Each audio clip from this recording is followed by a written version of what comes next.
नमस्कार दोस्तों, मेरे चैनल में आप सबका स्वागत है।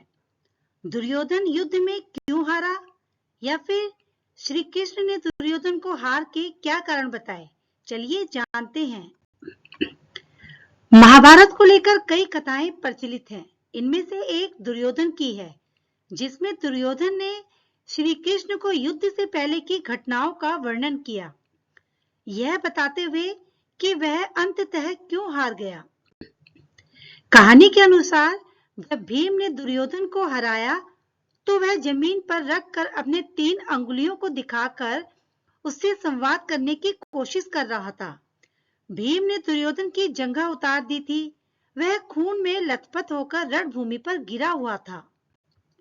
बस कुछ ही समय में दम तोड़ने वाला था, लेकिन भूमि पर गिरे हुए ही उसने श्री कृष्ण की ओर देखते हुए अपने हाथ की 3 अंगुलियों को बार-बार उठाकर कुछ बताने का प्रयास किया। पीड़ा के कारण उसके मुंह से आवाज धीमी-धीमी ही निकल रही थी। ऐसे में श्री कृष्ण उसके पास गए और कहने लगे कि क्या तुम कुछ कहना चाहते हो? तब उसने कहा कि उसने महाभारत के युद्ध के दौरान 3 गलतियां की है।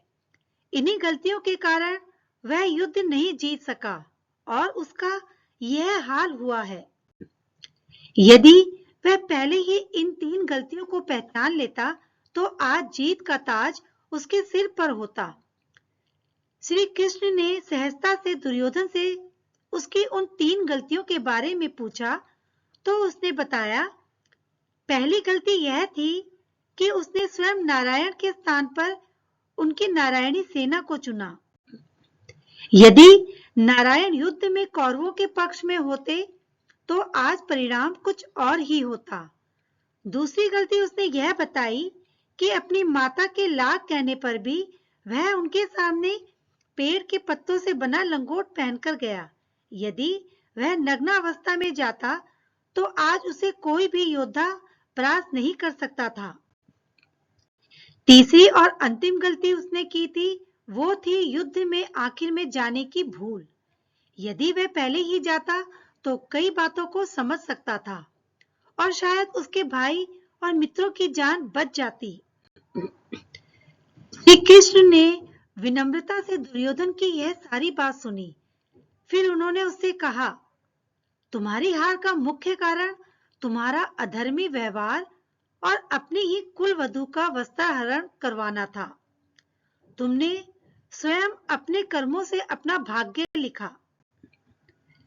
श्री कृष्ण के कहने का तात्पर्य यह था कि तुम अपनी इन 3 गलतियों के कारण नहीं हारे, बल्कि तुम अधर्मी हो इसलिए हारे। इसलिए अधर्म से बचना चाहिए। नारी का हमेशा सम्मान करना चाहिए, नहीं तो जीवन बर्बाद हो जाता है। यह सुनकर दुर्योधन को अपनी असली गलती का एहसास हो गया। आई होप दोस्तों आपको ये छोटी सी जानकारी जरूर पसंद आई होगी। अगर मेरा वीडियो आपको पसंद आए तो मेरे चैनल को कीजिए सब्सक्राइब, वीडियो को कीजिए लाइक। ऐसी ही और अच्छी कहानियां, प्रेरक प्रसंग लेकर मैं आपसे फिर मिलूंगी। तब तक के लिए धन्यवाद। Tata, bye bye.